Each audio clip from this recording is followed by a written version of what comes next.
Honorable Governor,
जनगण मन अधिनायक जय हे भारत भाग्य विधाता।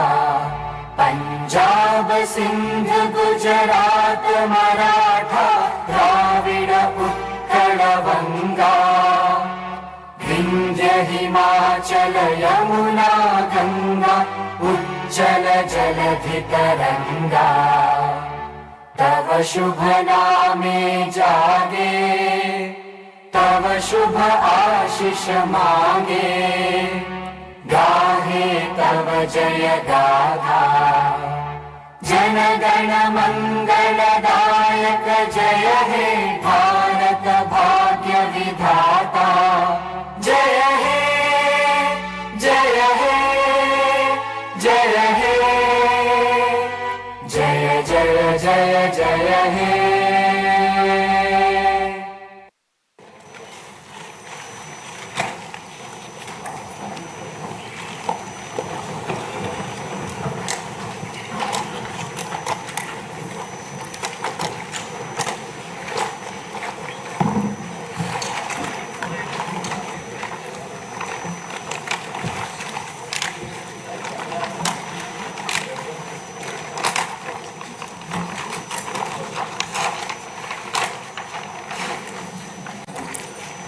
Honorable Chairman, Andhra Pradesh State Legislative Council, Honorable Speaker, Andhra Pradesh State Legislative Assembly, Honorable Members of the State Legislature, I am immensely pleased to welcome and congratulate the newly elected Honorable Members of the State Legislative Assembly and members of the Legislative Council to this joint session of the State Legislature being convened for the first time after the general elections 2024. I would like to take this opportunity to commend the Andhra people's active participation in the electoral process. Their inspiration for change has been unambiguous. Now the responsibility of fulfilling their aspirations lies with all of you.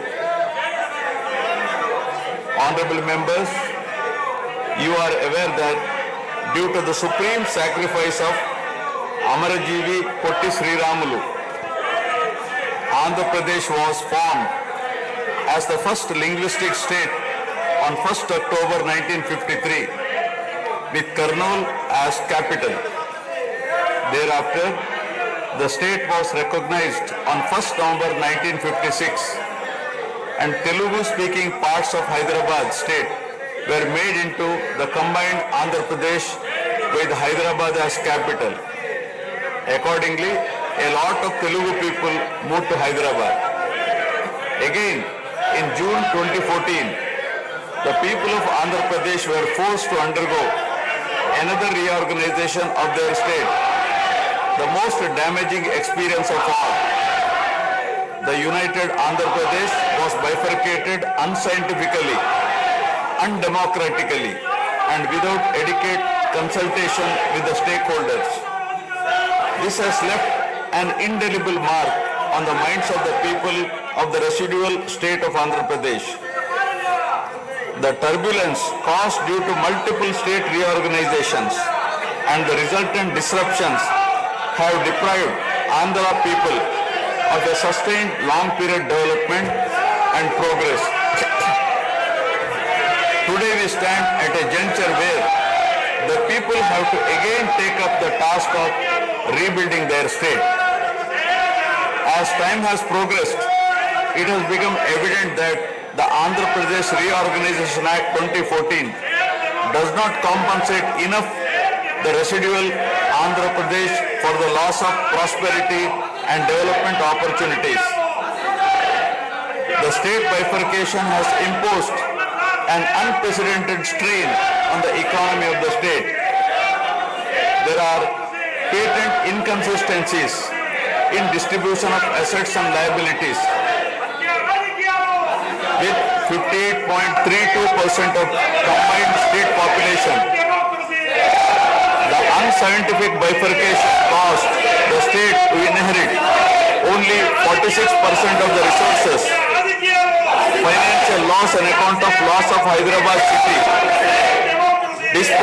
disproportionate debt burden, loss of access to public institutions, loss of national institutions, Government of India PSUs, and institutions of higher learning, etc.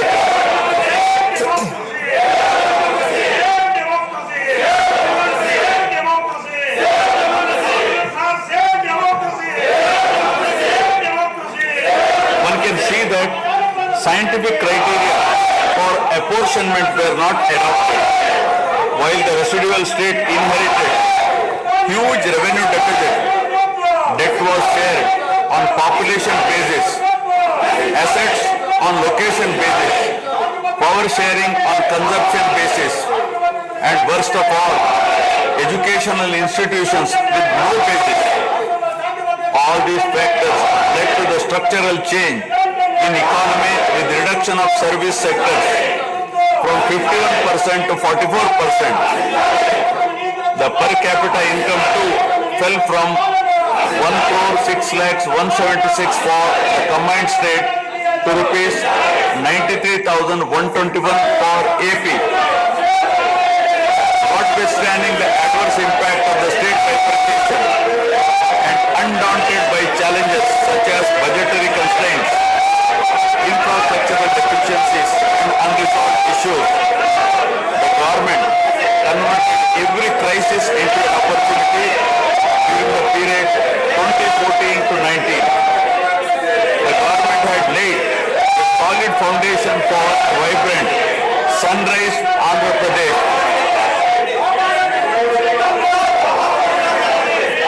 The then government focused on the inherent strengths of the successor state of Andhra Pradesh, its 974-kilometer coastline,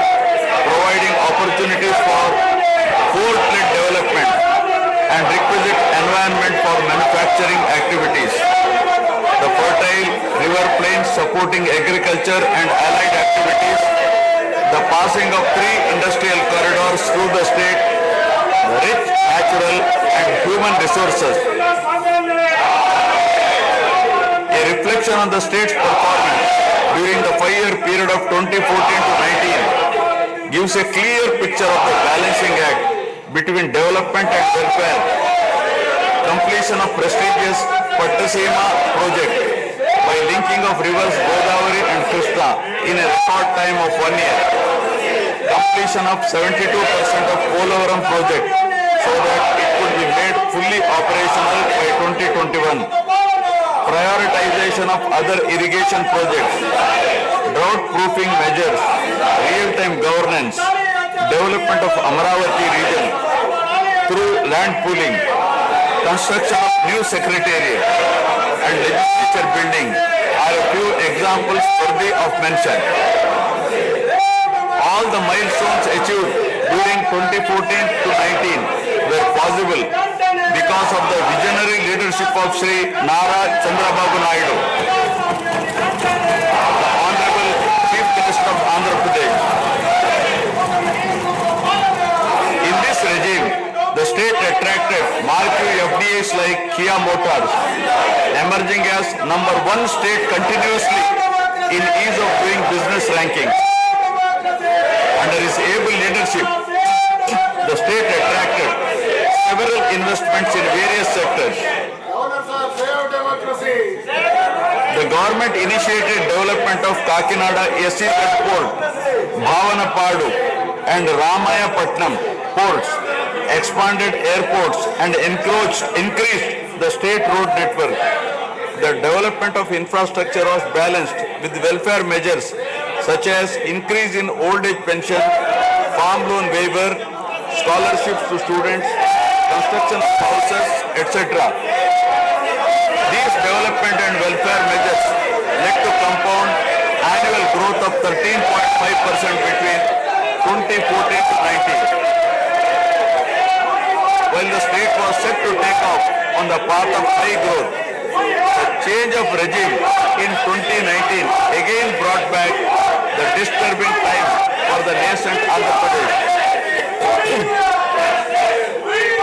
The state that already bore hint of bifurcation in 2014 was rather unfortunate to have witnessed yet another bigger debacle in the form of inept governance, where the people were threatened and officers demoralized. In fact, the damage and losses during the period 2019 to 24 have been more severe compared to the state reorganization in June 2014. The government that assumed charge in 2019 started a destructive note with demolition of Praja Vedike that continued unabated till the end of the regime 2024. During this regime, democracy was at peril. People were in a state of fear and hardly enjoyed any freedom of living.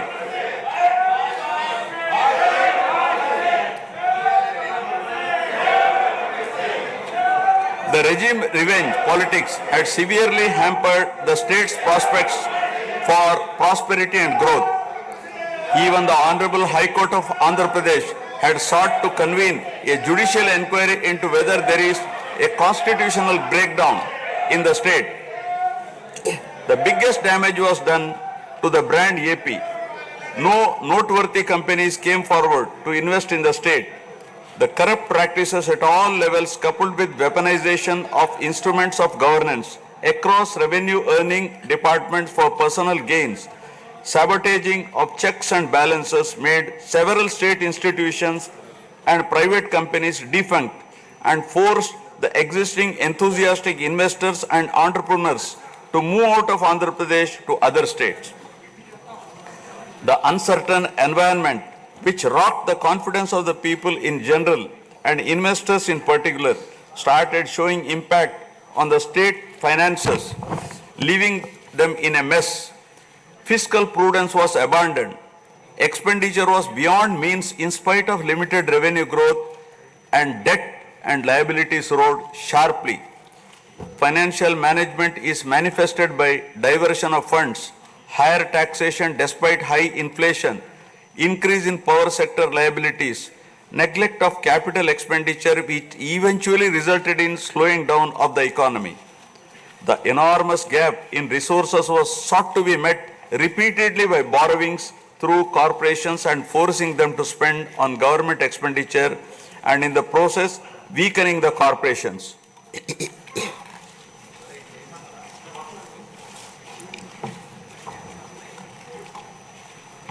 In view of the inordinate delay in clearance of the bills due to strained financial position of the state, many vendors and contractors have approached the High Court of Andhra Pradesh for relief and filed cases against the government. About 25,000 cases have been filed for bill payments, which is unprecedented. The sheer number of contempt cases with personal appearances and arrest warrants against officials in several cases resulted in systematic humiliation and victimization of bureaucracy.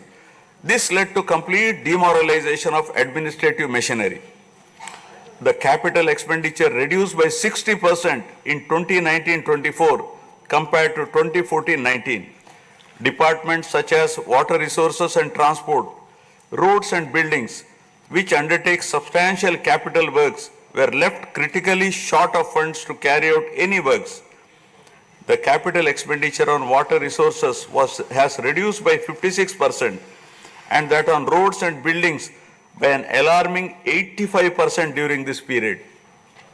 The compound annual growth rate of states-owned tax revenue slipped from 12.8% to 8.1% during this period. On the other hand, the revenue expenditure increased from 7.8% to 10.5%, whereas the capital expenditure growth declined steeply from 26.4% to 3.4%. Lower share of capital expenditure to public debt occurred during the period 2019 to 24 is a clear indicator that the government met revenue expenditure also through borrowed funds. The CAGR in per capita debt has been higher at 14%, while the CAGR in per capita income is only 9.7%. This reflects the fiscal profligacy of the previous regime, as no capital formation took place. The Amaravati capital region, envisioned as the focal point of growth for the nascent state of Andhra Pradesh, was totally destroyed.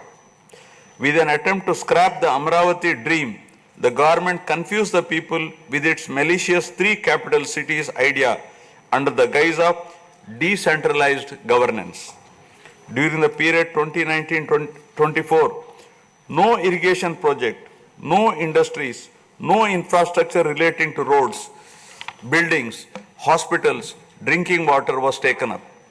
Cancellation of MOUs in energy sector and other infrastructure projects further demonstrated the negative attitude of the government. Such disastrous decisions, unmindful of consequences, have led to unrest amongst the youth and job aspirants. Prevalence of uncertain environment has eventually led the youth towards addiction of illegal substances, causing a drug menace. The mental unrest and agony were not limited to the geographical boundaries of the state. The Telugu speaking people all around the world were upset and demoralized by the uninspiring deeds of the government. They anxiously and desperately waited for a change in governance that would take them forward in the 21st century. The progressive public policies of the AP government during 1996 to 2004 have today led to empowerment of Telugu people globally, enabling them to be amongst the highest earning Indian diaspora. The condemnation of demolition approach of the previous government by the people of the state, NRIs and other supporters, culminated in a change in government. A huge and historic mandate has been given to the NDA, hitting an unprecedented 93% strike rate, thus reaffirming faith in democracy.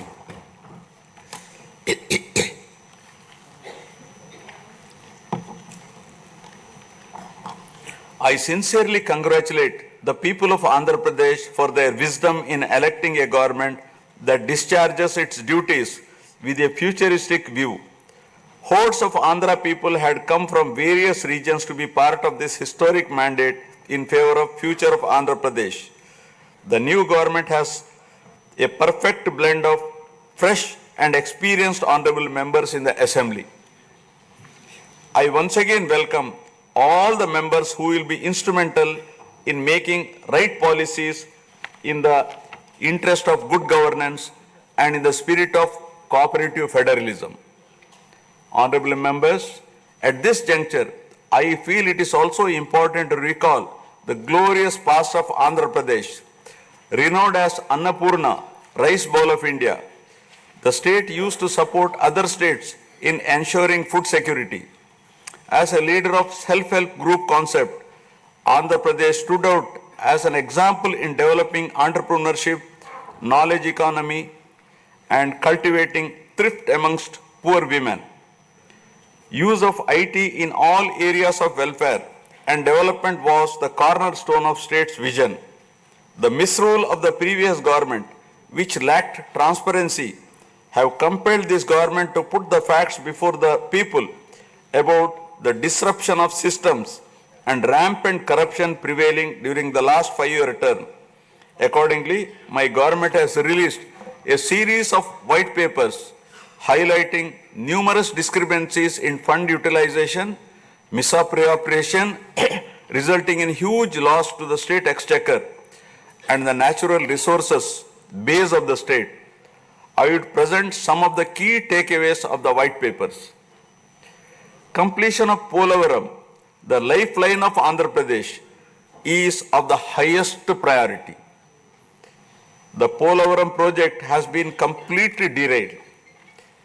Introduction of reverse tendering and cancelling the agreed contracts have caused an irreparable damage not only to the project but also to the concept of interlinking of rivers and irrigating every acre of land. Unilateral announcement of 3 capitals for the state resulting in 1,631 days of farmers' protest. Modification of jurisdiction of the Capital Region Development Authority to 6,993 square kilometers. Shelving preparation of regional master plans. Completing the land acquisition in only 191 acres are some of the events that halted the progress of CRDA. This led to a potential loss of about 7 lakh jobs and estimated loss of wealth of about rupees 2 lakh crore along with loss of investment and growth opportunities. Andhra Pradesh, which enjoyed the distinction of being the first state in the country to have introduced reforms in the power sector in 1990s, had achieved energy sufficiency from 1996 to 2004. After bifurcation, the state faced an energy deficit of 22.5 MU per day. Again, by bringing second generation's reforms in energy sector and promoting renewable energy, the state become energy surplus by 2018. The state has witnessed an irreparable damage in the recent past.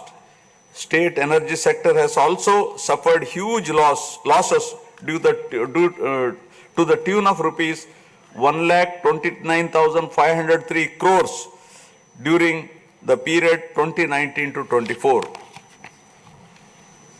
Misappropriation of natural resources such as land, mines and minerals and forests has been widespread. Land grabbing, misappropriation in allotment of house site pattas, violations in land allocation, assignment of land to ineligible beneficiaries, and Resurvey and AP Land Titling Act 2023 have completely eroded the confidence of the people during 2019-24. Put together, an amount of rupees 35,576 crore covering 1.75 lakh acres has been estimated as a loss, and the fundamental right of the people to own their property was affected.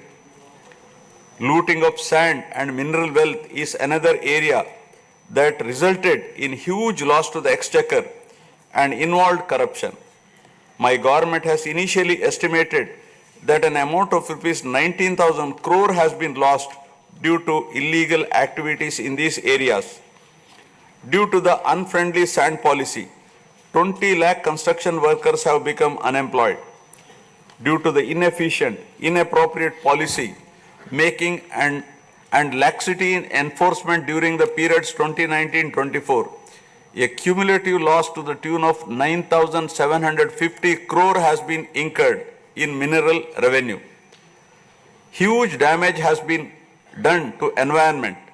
Smuggling of precious red sandals from forests has taken place, with the revenue from the sale of red sandals dropping from rupees 1,623 crore in 2014-19 to rupees 441 crore in 2019-24. The destruction of mangrove forest land and Rishikonda Hill in Visakhapatnam have also damaged the state's heritage and culture. The government misused law and order machinery during 2019-24 by harassing dissenting voices. There was rise in crime against women, children, atrocities on innocent people, especially the SC, STs and other vulnerable sections. The people lost faith in the government's ability to maintain rule of law.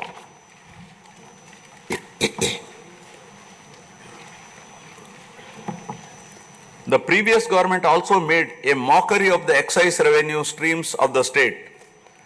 The VAT on excise was reduced and diverted to AP State Beverages Corporation as a special margin, which otherwise would have come to the government as revenue. The government levied the additional retail excise tax on the issue price of liquor sold by APSBCL and escrowed the same for repayment of loans taken by APSDC. While the APSBCL started supplying low quality liquor and introduced unknown brands at significantly higher rates, there was increase in black money due to smuggling of IMFL across the border districts. These policy practices have caused irreparable damage to the excise revenue streams of the state.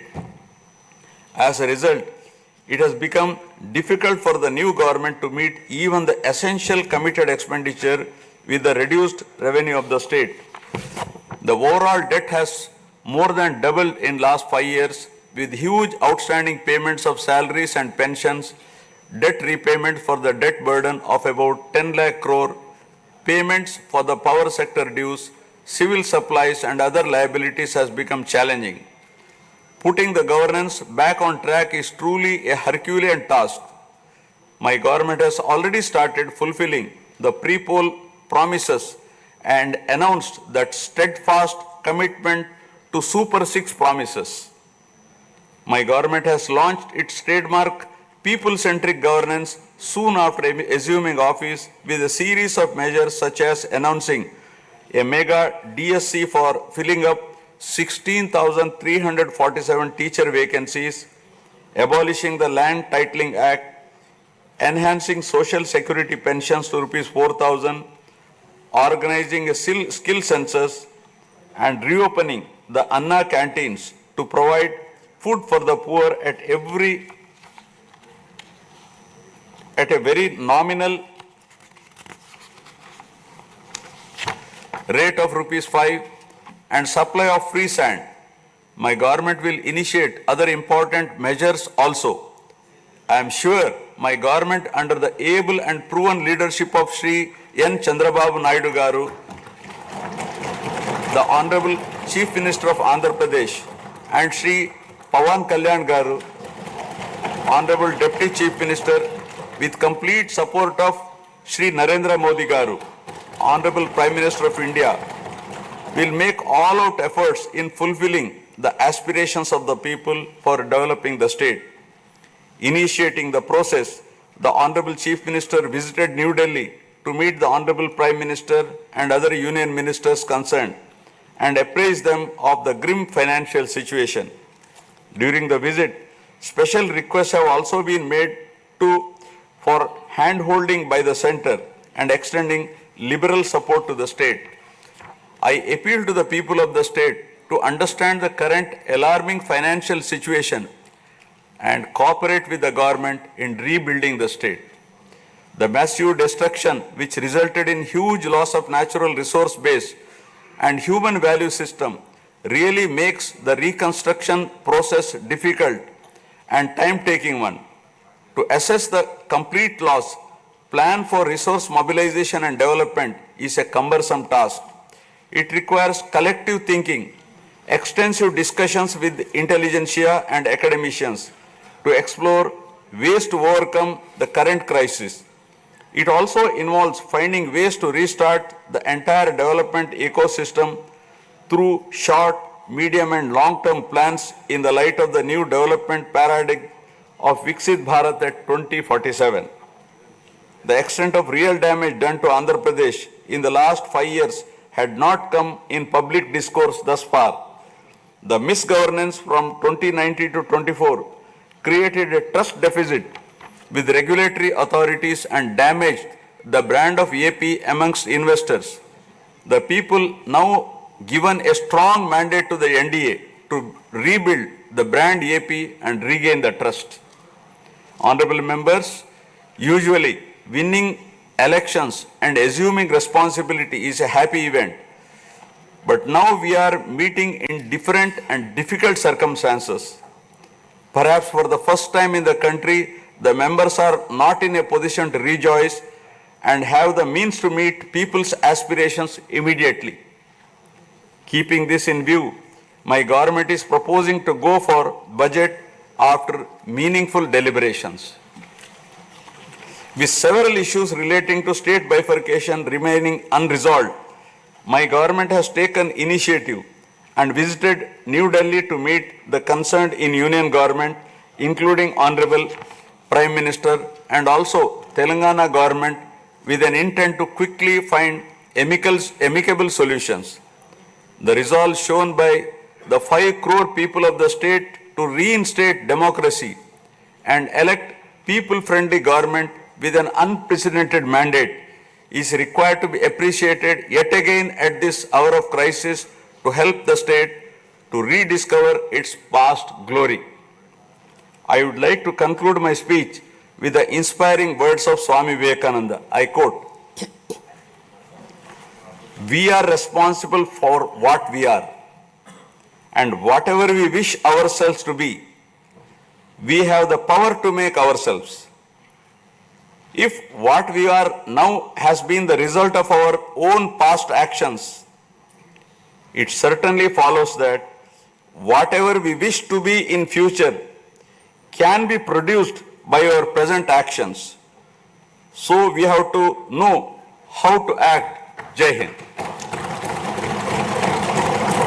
Jana Gana मन अधिनायक जय हे भारत भाग्य विधाता पंजाब सिंध गुजरात मराठा द्राविड उत्कल बंगा विंध्य हिमाचल यमुना गंगा उज्जल जलधि तरंगा तव शुभ नामे जागे तव शुभ आशीष मांगे गाहे तव जय गाथा जन गण मंगलदायक जय हे भारत भाग्य विधाता